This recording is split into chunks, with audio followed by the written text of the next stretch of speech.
Pomozi nam, Majko sveta, zaštitnice celog sveta. U pesmama slavimo te, kroz molitve molimo te, sa pokrovom tvojim svetim, zaštiti nas, Majko sveta, od svih zala i stradanja i propasti ovog sveta.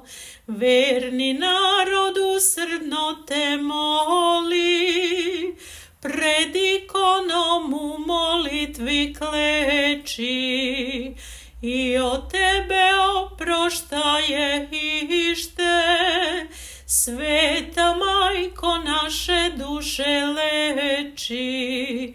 Ti si nada svakoj grešnoj duši i moliš se za spasenje sveta. Pred Gospodom u molitvi klečiš, pomeni nas, Carice presveta.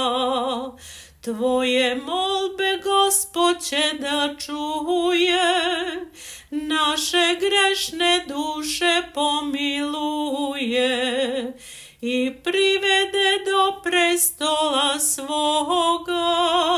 Majko sveta, moli Sina tvoga i privede do prestola svoga.